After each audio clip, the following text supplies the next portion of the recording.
The most attractive vehicle a guy can drive? That one. Hey guys, good morning, welcome back to my YouTube channel.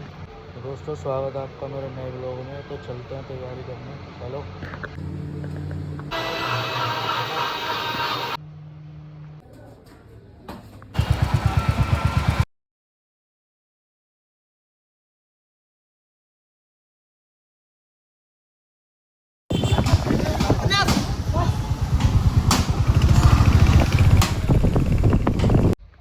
तो pre workout पीने के बाद गोलगप्पा सा लगने लग जाता हूँ मैं, है ना।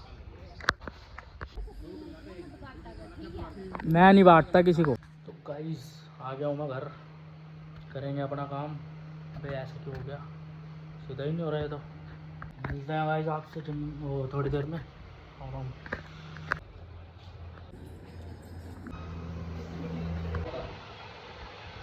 जो कुछ मैं स्वीकार कर लूंगा, उसे स्वीकार करने में पांडव संकोच नहीं करेंगे।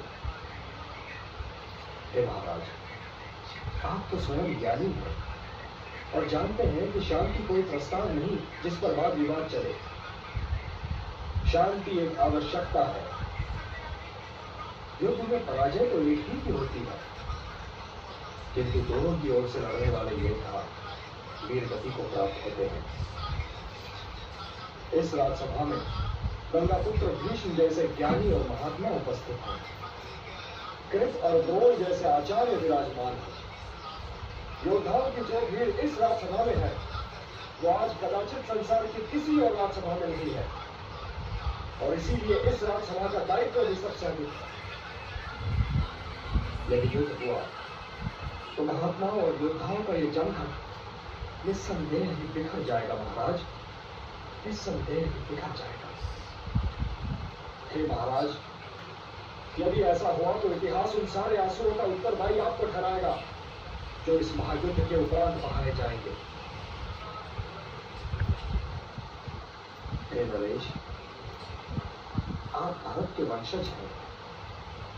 आपके पास धर्म की धरोहर है, मर्यादाओं का निक्षेप है, इतिहास की धाती है। आप न्यासधारी हो, और आप जैसे न्यासधारी के होते न्यास का अपभंग नहीं होना चाहिए महाराज, न्यास का अपभंग नहीं होना चाहिए।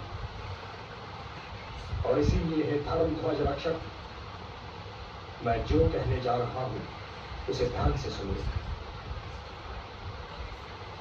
शांति कभी असंभव नहीं हो सकती, और इसीलिए कुरुवंश को शांति के मार्ग पर ले चलिए महाराज, शांति के मार्ग पर ले चलिए। कि इसी में भारतवंश और सारे संसार की भलाई है। इतिहास गंधार नरेश शकुनी से यह नहीं पूछेगा कि इन्होंने दूध क्रीड़ा में कपट क्यों किया था।